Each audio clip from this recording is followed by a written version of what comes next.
Morning students, welcome to the online class. I am your EVS teacher of standard 5th and the chapter we have started was chapter 11 growing food farmer story.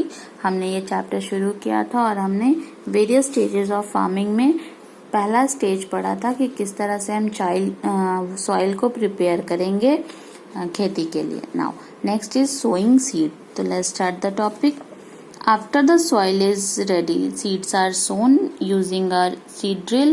A seed drill consists of long vertical tube with a funnel-shaped structure at the top. The seed drill is attached to a plug and seeds are filled in it. As the plug moves in the field, the seeds are sown. देखिए, अब seeds को कैसे sown करते हैं. तो seed को बोने जैसे ही हम सॉइल को रेडी कर लेंगे, सीड्स को हम बोने के लिए सोन करने के लिए क्या चीज का यूज करेंगे? सीड ड्रिल का. सीड ड्रिल एक तरह का लॉन्ग वर्टिकल ट्यूब शेप का ट्यूब टाइप का फनल शेप का स्ट्रक्चर होता है टॉप में और ये अटैच होता है प्लग से. तो जैसे जैसे प्लग आगे बढ़ता है, मूव करता है, उस तरह से सीड उसके अंदर चला जाता है. Now the next stage is irrigation. अब हमको सिंचाई भी करना है क्योंकि हम बारिश के ऊपर डिपेंड नहीं रह सकते. अगर बारिश नहीं हुई तो हम अपने क्रॉप्स को तो खराब नहीं होने देंगे. तो उसके लिए हम क्या करेंगे? इरिगेशन करेंगे. Now water is very important for the growth of plant. Different crop require different amount of water. For example, rice require a lot of water, wheat require less and millets even lesser amount. Irrigation is the process by which water is supplied enough water is supplied to growing crop.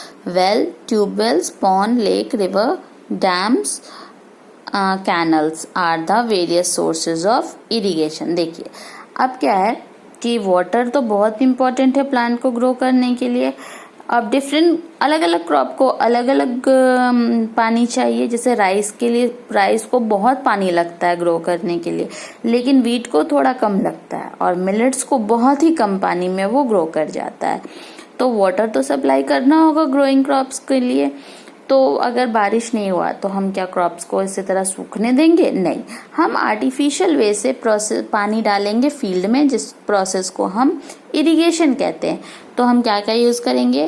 Wales, tubewells, pond, lake, river, canals, dams, ये सब हम use करके क्या कर सकते हैं? Irrigation कर सकते हैं. तो हम कह सकते हैं कि these are the sources of irrigation. Now earlier farmer used to depend on monsoon for irrigation, but the rain are very erratic. Sometimes it rained heavily, ruining the crop, while on some other occasion there was drought. Hence, there was a need to develop a proper irrigation system. अब क्या है कि बारिश farmer तो पूरी तरह से monsoon पे ही पहले डिपेंड होते थे. तो इरिगेशन के लिए अब कभी कभी क्या होती थी, बारिश बहुत ज़्यादा होती थी तो इससे क्रॉप्स पूरे ख़राब हो जाते थे. कभी कभी बारिश बिल्कुल नहीं हुई तो इससे क्रॉप्स सूख जाते थे. तो इसलिए हमें अब ज़रूरत है एक प्रॉपर इरिगेशन सिस्टम को इस्टेब्लिश करने का. Now next topic is traditional method of irrigation. Involve pulling water from wells and canals for irrigating the field. Old techniques of pulling water from the well are mott, which uses a pulley to draw water and irrigate the field. Chain pump, dhekli, and rahat. Irrigation in modern times is easier with the construction of dam. Water from dam is carried by canal. Water sprinkler is also used for irrigation. Pipes having rotating nozzle on top are joined to the main pipeline.